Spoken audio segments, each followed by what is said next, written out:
Swayam Prabha. Digital India. Educated India.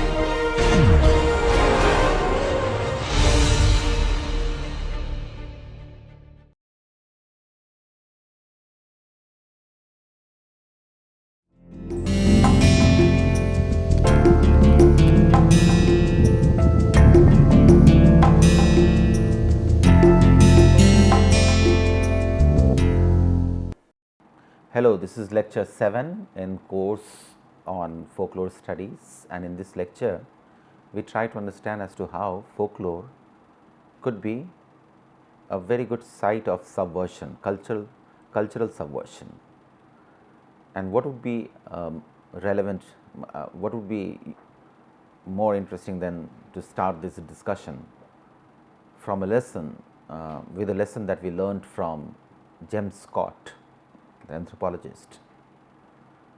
James Scott says, and I quote, "Most of the political life of subordinate groups is to be found neither in the overt collective defiance of power holders nor in complete hegemonic compliance, but in the vast territory between these two polar opposites."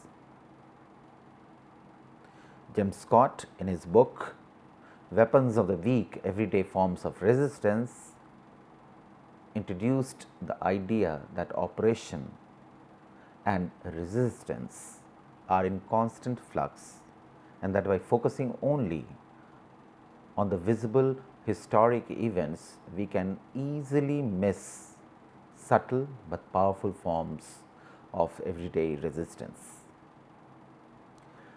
Scott looks at peasant and slave societies and their ways of responding to domination, with a focus not on observable acts of rebellion, but on the forms of cultural resistance and non-cooperation that are employed over time through the course of persistent servitude.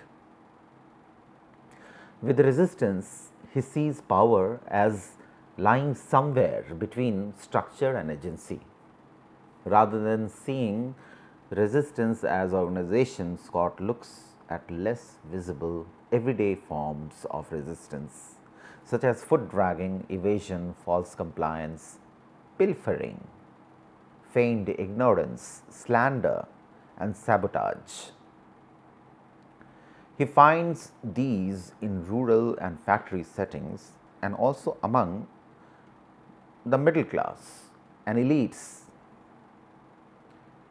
Elites do it through tax evasion or conscription, but particularly among rural people who are physically dispersed and less politically organized than urban populations. Scott would like to explore some of these. Closely linked to the idea of resistance is Scott's notion of transcripts, hidden transcript, public transcript, which are established ways of behaving and speaking that fit particular actors in particular social settings, whether dominant or oppressed. Implied in this idea of transcripts is the recognition that the dominant as well as the weak are often caught within the same web of socialized roles and behavior, often expressed without any explicit or conscious intent. Everyday forms of resistance are then seen as subtle forms of contesting public transcripts by making use of prescribed roles and language to resist the abuse of power, including things like rumor, gossip, disguises, linguistic tricks, metaphors, euphemisms, folk tales, ritual gestures, anonymity. These methods are particularly effective in situations where violence, symbolic or otherwise, is used to maintain the status quo, allowing a veiled discourse of dignity and self-assertion within the public transcript, in which ideological resistance is disguised, muted, and veiled for society's sake. These forms of resistance are used by both individuals and groups to resist without directly confronting or challenging elite norms, and thereby folklore forms an important aspect of these everyday forms of resistance.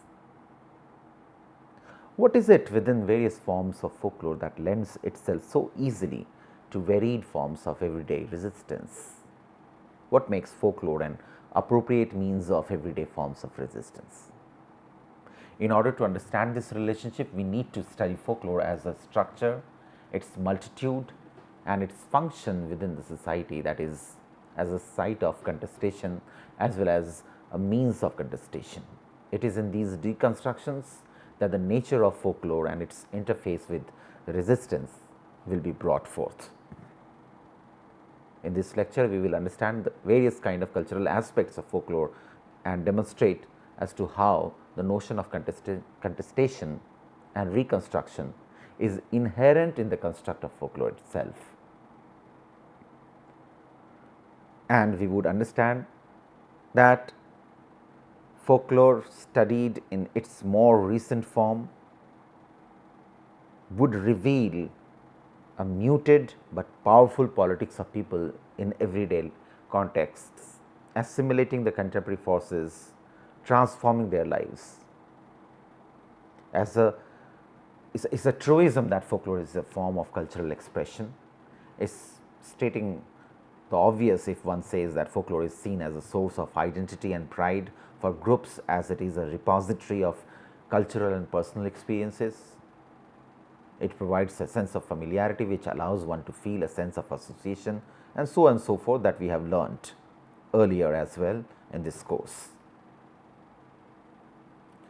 Important thing, however, to remember is that folklore is not only a way in which particular community sees itself, but also how it views other communities.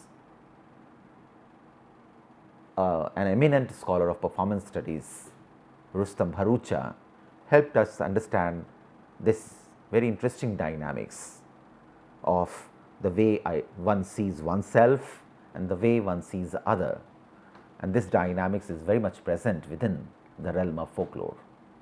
Folkloric attributes are used to create boundary markers against other communities. Folklore represents a shared tradition, which is the key criterion for a shared identity vis-a-vis the other. The knowledge within folklore is the result of experience of the community, wherein folklore contains the collective representation of thought. For instance, when a proverb is uttered, it expresses the experience of the whole society and not of a particular person. It is only through a thorough knowledge of their folklore that the culture of a people can be fully understood. If one looks at the structure of folklore, one finds the inherent conflict. One finds folklore inherently supporting the idea of conflict. Emphasizing the relation between folklore and conflict, a folklorist who we have referred to in some of the previous lectures, namely Mazharul Islam, stated that the folklore, literature and art of each age reflect the inventiveness of folk imagination to help man in the solution of new problems of life. Conflict is hidden in the structure of the genres of folklore. It is possible to trace two conflicting forces from the structure of almost all genres of folklore. Analysis of the structures of various forms of South Asian folklore shows that the seeds of conflict, tension and change are inherent in the folklore of the region. These traits can be traced back from most South Asian societies. For instance, social conflict forms one of the basic characteristics of many elements of Indian folklore. It is full of conflicts reflecting the caste-oriented classes, the religion, God and tribals and non-tribals. Folk tales often project the attitudes that are not allowed full expression in everyday life. Someone like Beck highlighted three general conclusions regarding the social dyads in South Asian folklore. First, they concern unequal partners. Secondly, most such relationships are competitive. And lastly, the lesser partner usually triumphs over the superior one. At least in the end, it does happen. Significant too is the fact that rebellion finds its maximum expression outside the kinship area. Beck further stated that in most folk forms, the little animals provide an opportunity to project socially rebellious thoughts, and they also have a place in allegorical tales about might does not make right. At times, the form of folklore itself could be a cause of conflict among different groups of society. For instance, the folk legend of Rani Reshma and Chuharmal in the northern part of India is a symbol of victory of the Dusads, a lower caste in Bihar, over the Bhumihars, a landowning upper caste. According to Dusads, this was a real life event that happened in the past, but the upper caste would want to escape from it by designating it, calling it a myth or fabrication. Badri Narayan has done a good compilation of this kind of instances which would show the caste contestation in the realm of folklore. Further on the ban on such performances, the lower caste performers say that if the upper caste ban one, then they will perform another, and if they ban the another, they will perform yet another. This shows how folklore becomes a site of, as well as a means of contestation. Some more details are needed along this line, and that is being left here for all of us to explore on later occasion. Folklore as a means of contestation itself is quite intriguing. The enduring popularity of folk tales lies in their potential for social satire within the cultural framework, larger socio-cultural framework. It is in their ability to satisfy the human desire to see small triumph over the big, or the poor triumph over the weak. It is this form of subversion that makes folklore a vehicle of protests. One of the earliest folklorists, Alan Duns, who we have discussed earlier in previous lectures too, suggested if the folkloristic protest is permitted, it is perhaps because it cannot be traced to one person, as it is a collective, not an individual expression. Various forms of folklore have political significance and potential for social satire. Wherever there is injustice and oppression, the victims find solace in folklore, jokes, songs, proverbs.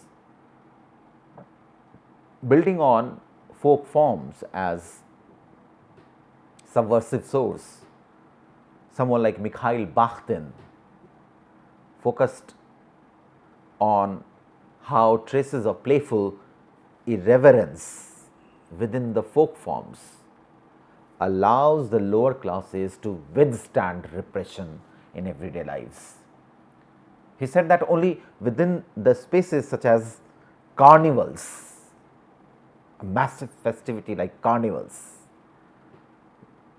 marketplaces, which belong to the culture of lower order, only in these kind of instances can the masses critique all that was hierarchical and authoritative through laughter. This laughter that celebrates the dynamism of the collective life becomes a source against repression. It's not a laughter in resignation, in surrender. It's a laughter full of agency, full of will and ability to assert something that goes against the grains. Mazharul Islam furthermore discussed various forms of folklore such as proverbs, folk tales, revolutionary myths of Soviet era, folk songs of liberation war of Bangladesh expressing the retaliation against mass killings and inhuman torture in Bangladesh,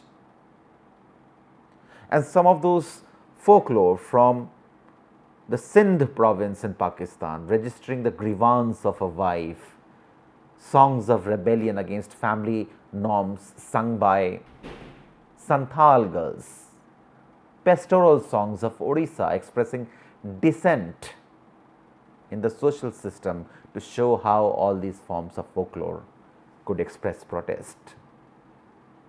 Even during the Indian nationalist discourse, folklore became the tool to build and shape the idea of the nation on the basis of a glorious ancient past. Folklore was central to the conflict between tradition and modernity that dominated cultural history in the 19th century. This conflict stimulated cultural revivals and underpinned nationalist discourse at the end of the century. A scholar such as Stuart Blackburn has given us many headways in this regard. One can look at his work on folklore and nation coming together to create a very unique kind of instance of cultural politics. It's through various folk forms that the suppressed feelings of those who became victims of oppression can be expressed. Mazharul Islam further stated that folklore mirrors the society to which it belongs, its joys and sorrows, its emotional expressions and pathos. It is for this aspect of the folklore as the aesthetic form of expression of voices of folk that Islam calls it the pulse of the people. Within this context, one has to understand that folklore itself becomes a site of multiplicity too. A social context, and this site of multiplicity is actually inclined to sustain the culture of subversion. A social text such as rumor, gossip, story or folklore multiplies manifold. The narrative identity of a community, culture or nation is not a rigid structure. The fact that there could be many versions of a folk narrative adds to the conflict inherent in the category of folk. A folk tale may have many versions, most of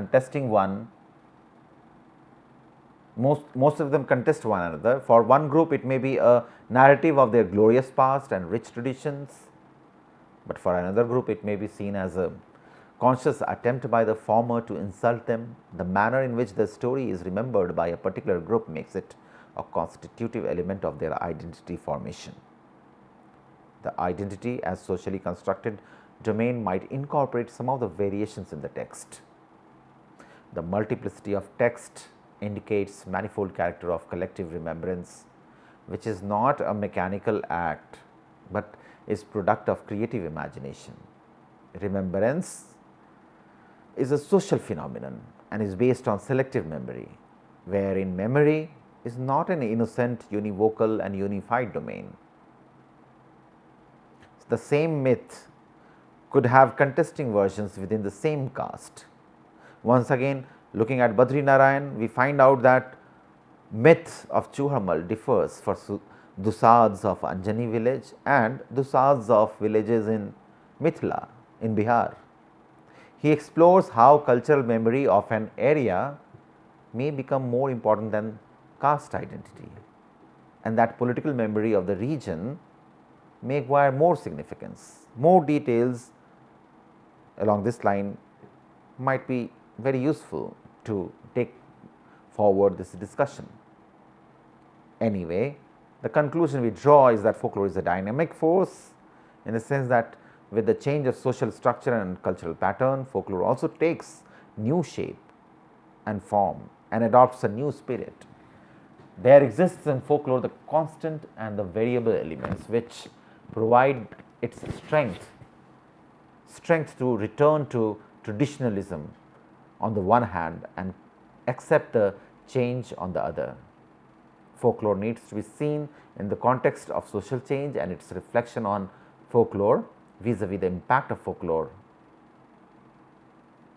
When one thinks of folklore as a telos of subversion, one also thinks of various kind of reconstruction, redefinition that happens in the realm of folklore. In order to understand folklore as subversion and reconstruction, it is imperative to explore the relation between hegemonic discourse and subjectivity and agency of a subordinate group.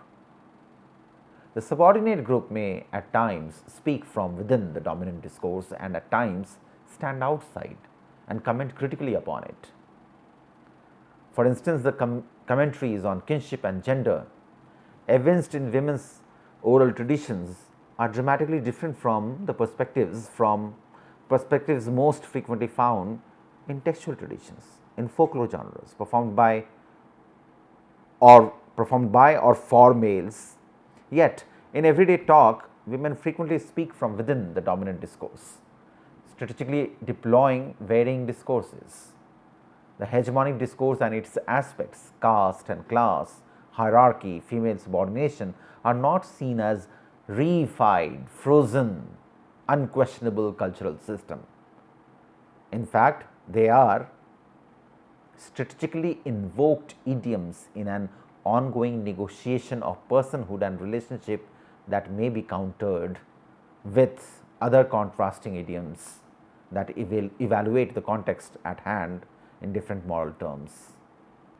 In this context, one has to think of the idea of subaltern, which is located not in individuals or collectives of people who share a unified subjectivity. Rather, the subaltern is enacted through verbal and other practices by interpreting subjects whose lives are constituted through and who continually navigate the interstices of multiple contextually complementary or contradictory discourses. It is in tension together. It constitutes the web of meaning and relation we call culture.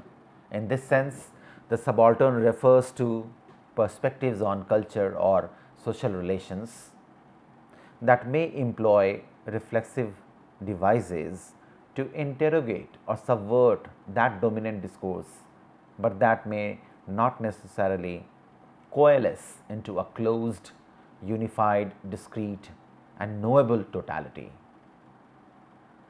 We referred to the work of Gloria Goodwin-Raheja and Gould in previous lectures. They have helped us understand some of these issues pretty closely. Within folklore traditions in South Asia, it is of critical importance to stress the multiplicity of diverse discursive fields within which social relationships are constructed, defined and contested. We get a sense from scholars like Goodwin-Raheja and Gould's work that the proverbs become very significant in this context. A proverb takes its meaning not only from its overt imagery, its semantic content, from the shared understanding it presupposes, but also from the context in which it is deployed. Like proverb, the larger discursive forms are invoked in particular circumstances and by particularly positioned actors. Exploring the discourse of gender vis-a-vis the construct of ideal woman will enable us to look at some of the ways in which particular representations in this context and that of gender are deployed for particular purposes in historical contexts due to various internal and external political compulsions. It is with reference to these social processes which give rise to various strategies of resistance that the strategies adopted in the narratives of subversion need to be looked at. The Indian woman has all too frequently been portrayed as a silent shadow given in marriage by one patrilineal group to another, veiled and mute before a final kinsman, and unquestioningly accepting single discourse that ratifies her own subordination and a negative view of femaleness and sexuality. Such unitary representation of feminine passivity in India has a very long history. Someone like Sumanta Banerjee has analyzed the profound effects of nationalist redefinition of the ideal woman on women's expressive traditions. In the 19th century Bengal, songs and other forms of women's popular culture were often critical of women's position in the society of the time. From the mid 19th century onward, Bengali men influenced by nationalist sentiment attempted to arouse public opinion against these expressive genres. There were efforts to denigrate and suppress them as corrupting, indecent, and unworthy of proper human Hindu women. In the early 20th century, the singing of such songs was viewed as a serious feminine shortcoming. The construct of the ideal woman also finds voice in the model of Pativrata. This model is presented to society through various texts. Epics have served in this regard. Character of Sita in the epic Ramayana, for example, or similar kind of testimonials, epic testimonials from other parts of the region, including Marathi speaking, Kerala, Malayalam speaking, so and so forth. Such models play a powerful role in taming the women. Once these are internalized by young women, it makes them complicit in their own subordination. However, the presence of such texts unwittingly indicates that not all women at all times accepted their condition. It cannot be negated that women compose their own mythologies through their, though they may not be as dominant as the Ramayana. Women's songs and stories consistently compose ironic and subversive commentaries on the representations of gender and kinship roles found in the epic texts, in male folklore genres, and in a good deal of everyday talk. However, women's voices were often erased from the historical record. Substantiating this aspect, Raheja and Gould shared a British record where some parts of women's songs are written in pencil because they are found to be obscene. A note is made on the margins that these should be struck out if considered befitting. If it is considered wrong, they should be struck out, they should be struck off from the document, and therefore they were written in pencil. It is precisely through such supposedly obscene language that women voice potent critiques of prevailing gender ideologies. Women actively construct representations of marriage, gift giving, and kinship relations, and these representations may often diverge from those generally invoked by men.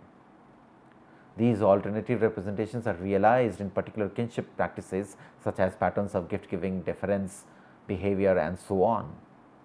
Women's songs and stories stress the desirability of disrupting patrilineal unity in favor of stress of conjugality, of neutralizing hierarchical difference between bride givers and bride receivers, of enduring nature of a woman's ties to her natal kin, and of moral obligations to reject sometimes a subordinate role vis-a-vis one's conjugal ties. While the degree of manipulations of these alternative representations depends to a great extent on one's position within set of power relationships, it is nonetheless apparent that women's self-perception are not reducible to the terms of dominant discourse of kinship. Through non-verbal gestures, intonations, and such communicative devices, women often subvert the official language of dominant discourse. Raheja shows how conversations in Pahansu and Ghatiyali in northern India are filled with such subversive communication in the mountains.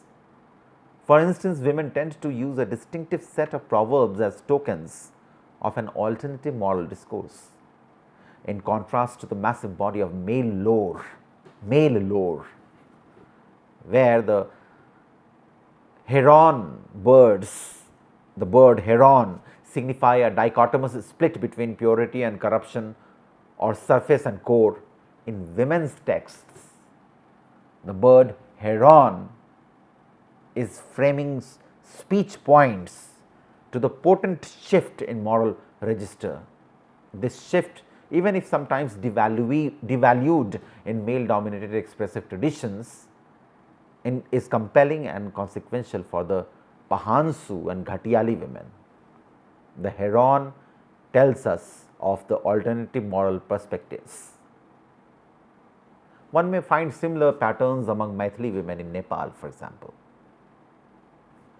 One may find all sorts of things, the muted and often subversive social discourses of women embedded in formal speech genres such as songs, laments, jokes and poetry coming to picture when one is looking at Maithili women in Nepal and northeastern part of Bihar as well, where women are considered as legal and social dependents, sexual threats to patrilineal integrity and polluting or polluted entities themselves.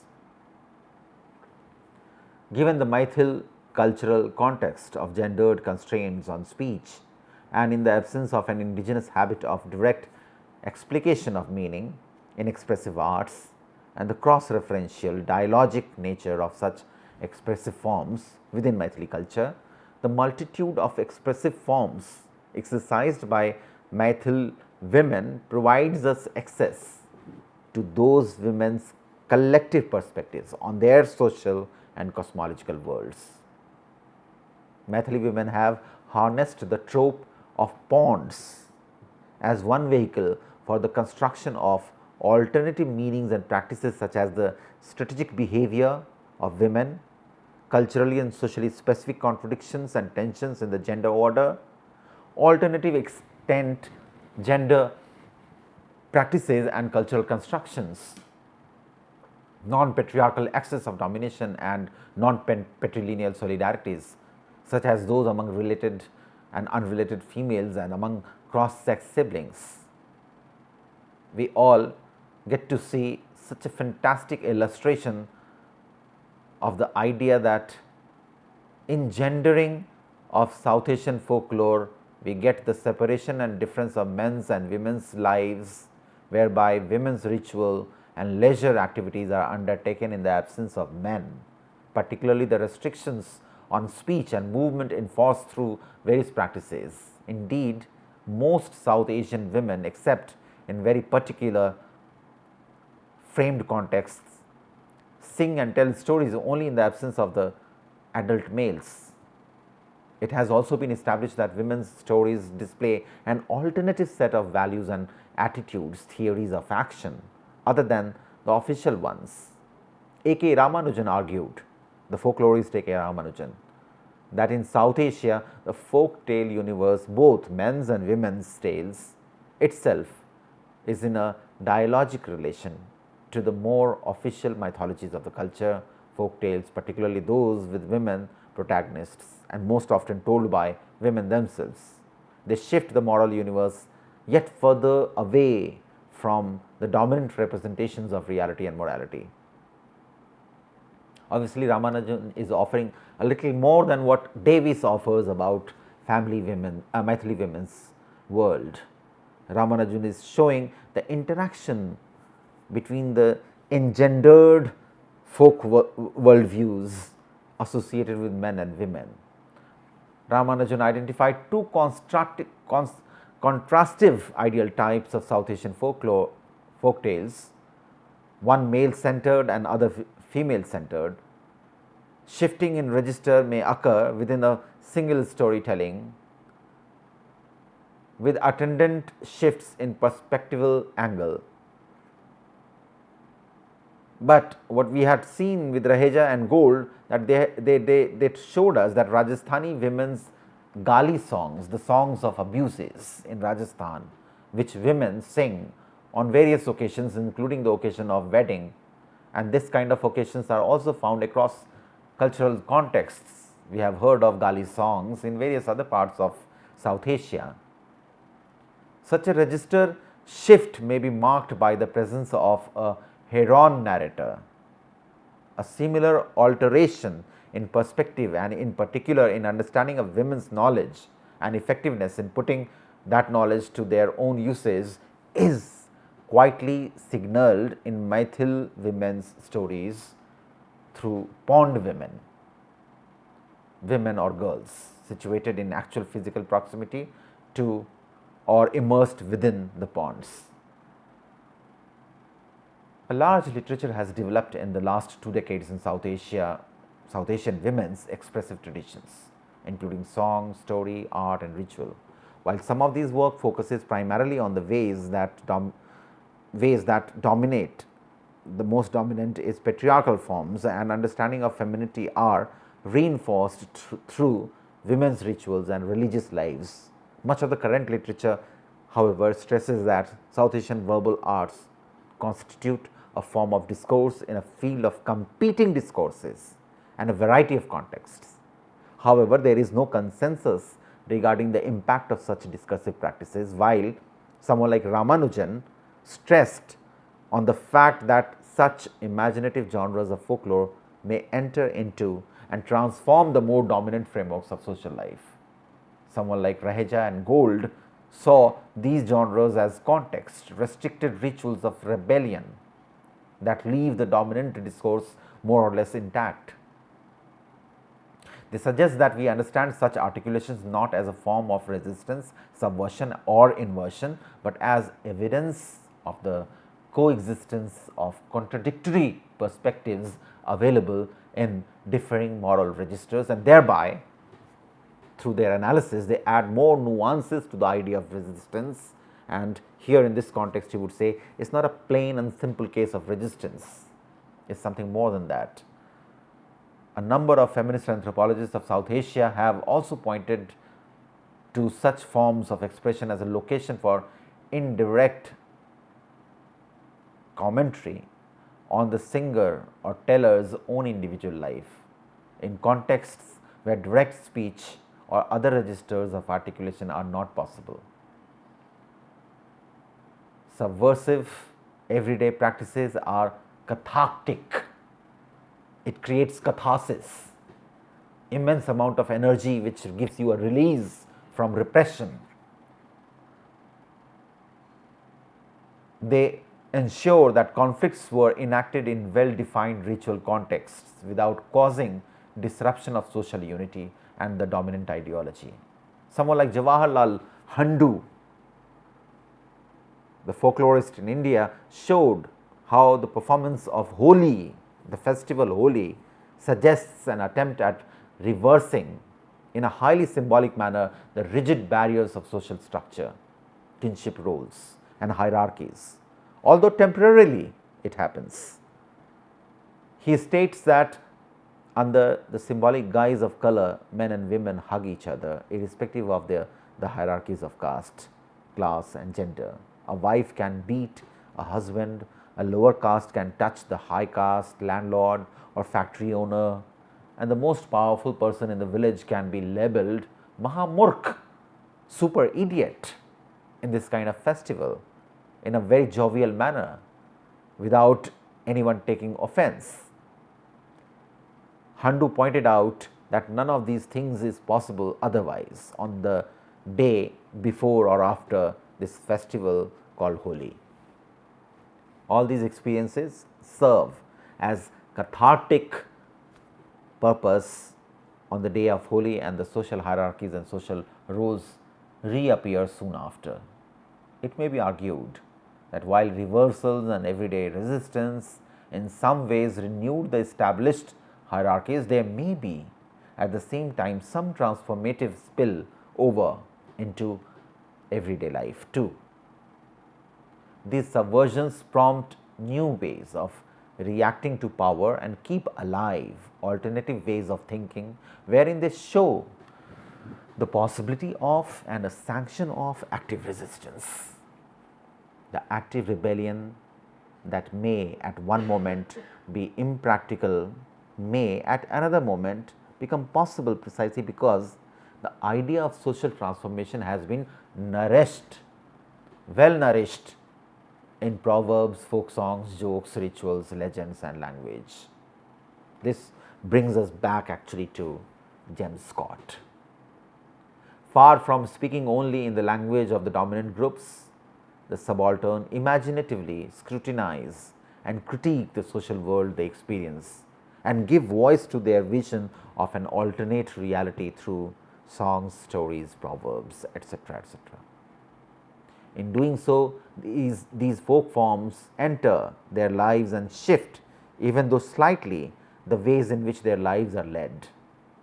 However, to say that the subordinate group constitutes an instance of subaltern speech is not to say that the group speaks only in this language or embody a unified subaltern consciousness. No, not true. On the contrary, the members of the subordinate group are complex subjects who, given the wealth of discourse, multiplicity of expressive forms, and complex system of privilege and oppression in which they find themselves, they see the world contextually, speak of it strategically, and act in it with tactical consideration. One of the powerful weapons in the hand of the elite to exercise power over the people is myths, symbols, rituals, and other such forms of symbolic power. They create and disseminate a universe of symbolic discourse and build a symbolic climate conducive to exercise of their authority. Thus, they try to dispossess the people of their instruments of symbolic construction. In their act of resistance, the subordinate group not only processes the existing reality, but also explores alternative world in collective memory. The physical forms through which this reconstruction and contestation is achieved includes writing, drawing, painting, sculpting, weaving, dancing, musical forms, rituals, dramatic enactment, etc. Research on folk narratives recognizes that the narratives often express the identity and the status aspirations of a particular group. Defiance is one of the main constitutive element of this process. Here, the reality which is dominant and exists in an authoritative form is denied and an alternative reality is imagined. In this construction of imagined reality, collective memory, history and past play an important role. For instance, with Badri Narayan we see that Kula Puranas are created to encapsulate, conserve and perpetuate the customs, rituals and codes of conduct which reflect assumed statuses and identities of various caste groups. Kula Purana is a narrative of identity of a particular caste. For the caste group, the narrative is as sacred as the caste deity. Even though the caste groups expect others to accept their beliefs without a doubt, each group looks at narrative of other castes with a doubt because the claims within the narrative of each caste are challenged by those of the other castes. Through Kula Puranas, we get to see a lot of other kind of detailing as well. We get to see various social groups, their activities, and we realize that there is much more at the site of contestation than one could probably think with the simplistic idea of resistance. Another level at which such subversion occurs is that of symbolic system of rituals. For instance, the lower caste people defy the religious symbolic ritual system constructed and transmitted by Brahmanical power. For instance, some of the personages such as Rahu, who were established as evil by great tradition, were adopted as gods by the subalterns. Badri Narayan noted that in the act of worshipping heroes who are mentioned as criminals, outlawed by authorities, many lower caste reject the status of criminality given to their heroes. By attributing high religious status to the individuals whose activities are antisocial according to the dominant narrative, the subaltern narrative questions the philosophical and ontological basis of the dominant culture. Most narratives that describe the life of these heroes share common elements such as the heroes belonged to their caste, They die in tragic fashion. They were victim of oppression and injustice and fought against it, and that these heroes were regarded as notorious robbers by the dominant groups. The construction of an alternative symbolic authority also involves creating a different ritual system. Within the lower castes, the non-Brahmanic character of the worship is clearly marked. While selecting the sites for the shrine of the heroes, no special direction is prescribed. These shrines do not have idols or bells, and the articles used in the rituals like wine, blood of animals also reflect the non-Brahmanic character. In this manner, various categories and ritual practices of the dominant groups are rejected. Construction of a counter narrative is central to the idea of defiance. In these narratives, the hero not only symbolizes resistance to the oppression by the dominant groups, he becomes immortal as a marker of opposition to the oppressive force of the dominant groups, even though he has suffered a tragic end at the hand of the oppressor. In the various instances of subversion, a narrative system is created as a counter system to the dominant narrative, such as the Brahmanic and Puranic tradition and male hegemonic discourse. Maithili women's folk tales, the lines of dependency between men and women are reversed in relation to dominant characterizations. Counter narratives adopt some composing devices from the narrative of the dominant culture to achieve an aspired status. These narratives adopt some symbols, rituals as reference point from the dominant narrative and organize themselves into independent narratives to counter the same dominant narrative. All these devices try to re-establish the structural boundaries of the hegemonic narrative. There are hidden transcripts implicit in stories, ritual songs, personal narratives through which the subaltern communicate their resistance to the hegemonic discourse.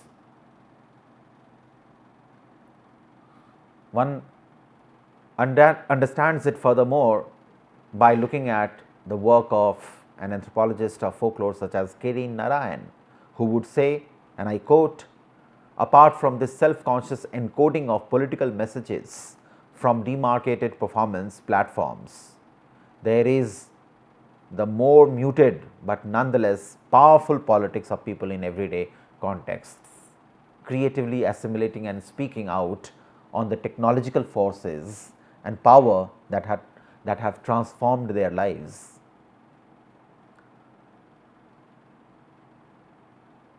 Kirin Narayan would furthermore cite an Awadhi women's song which goes like this: "From the east came the railway train, from the west came the steamer. The train has become my co-wife. She has taken away my husband. The train is not my enemy. The steamer is not my enemy. My enemy is money, which makes him wander from land to land." This Awadhi women's song was published in Hindi by Devendra Satyarthi in 1948, the year after independence. In this folklore text, the folk reveal themselves to be squarely involved in larger systems, linking them by land within the country and by sea to other countries, to systems that are breaking down the village Jajmani network of reciprocal services, drawing individuals into a market economy, forcing men to seek employment through migration. The song reflects on the changes colonization has accentuated, but rather than using words like capitalism, globalization, or exploitation, the impact of these forces is painfully localized in lived experiences of the people. All social change mentioned in folklore is not, however, phrased in such negative terms. At times, it may reflect the upward mobility sought through westernization. For example, in the corpus of wedding songs taped by American ethnomusicologist Bonnie Wade in 3 villages and a town in the vicinity of Delhi during 1960s, many songs pointed towards changes in the people's socio-cultural context. An old one depicted a 12-year does not want to be married but wishes to join the Congress party and work for independence. The reference to social change in folk songs cannot simply be understood in terms of urban exposure. While discussing her work on Pahari women's folk songs, Kirim Narayan stated that the distribution of modern elements in the songs varied amongst cohorts of performers and across genres. For the genre of Suhag wedding songs for the bride, women, both old and young, follow convention of referring to palace homes, palankins with silver spokes, in-laws on the high slopes, and ivory stools bedecked with pearls.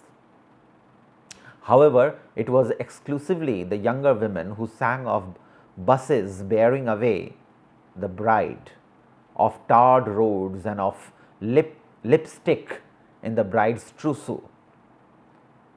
Ballads called Pakharu about married women's suffering, on the other hand, tended to be of clearly older origin and in a purer dialect form. Dance songs stood at the other end of the spectrum with a comic, exuberant embracing of elements of the present. In one of such songs, women play on a well-entrenched theme of conflict between the mother-in-law and daughter-in-law and playfully invert the image of the ideal, modest, hard-working and submissive daughter-in-law. The song suggests that the daughter-in-law is a user of cosmetics, adorning herself with nail polish, facial powder and fashionably long marks on the forehead, none of which are traditional in village India. She throws the shoe at serving others, that is, her tyrannical mother-in-law, apparently with the complicity of her lazy husband.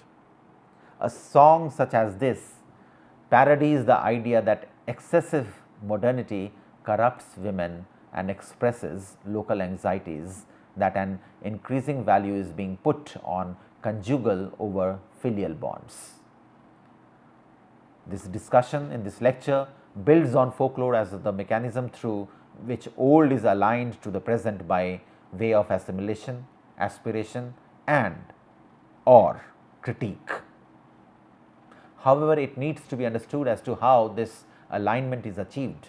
Are new elements inserted into pre-existing slots, or is a new content given to an older form?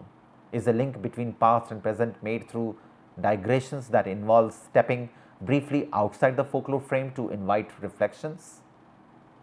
As a carrying forward of similar traditions so that they encircle unfamiliar life circumstances, folklore is indeed a powerful form of incorporation and encompassment that absorbs social change and domination into a system of existing beliefs. Furthermore, given the power of performance to create and sustain compelling alternative worlds, it is in performance that the capacity for change may be highlighted and made manifest to the community, an insight that in South Asia has been set to use by nationalists, Marxists, feminists and development experts committed to social reform. Yet we cannot forget that any treatment of folklore as an aspect of adaptation to specific conditions must also describe the power relations within which cultural change occurs. In this lecture, we have tried understanding some part of that power relation. This is why we need to look more closely at who the performers are as situated subjects and actors and what interests they represent. The folk and with resistance. To unproblematically associate the folk with resistance is to deny the ambiguity and complexity of actual people and situations. Badri Narayan mentioned various songs that Wade had recorded during the performances of women at weddings. She showed how various songs discussed the recent themes which serve as preoccupations of the society, how a text from Singola is about the bride being educated and fashionable, how the bride's father gave as dowry gifts a plane to the groom and a car to herself, and a song such as Indira Gandhi Baithi Raj reflects the point of view of the men in the village that the education of women is bad. A song from Gurgaon, Humko Bhi Bitalo Banna, depicts the bride asking the groom for a ride on his automobile. Unfortunately, we do not have enough background of the singers or the positions adopted in these songs for us to be quite sure what they mean. We are only left with questions. When village women sing about men thinking that the education of women is bad, is this an endorsement of the men's view or a way of showing it up as ridiculous? Or since the song appears to feature Indira Gandhi, the then Prime Minister, an educated woman who was Prime Minister at that time, does it actually have a political bias? A lot of such new questions would emerge the moment we try to dissect folklore as a site of cultural subversion,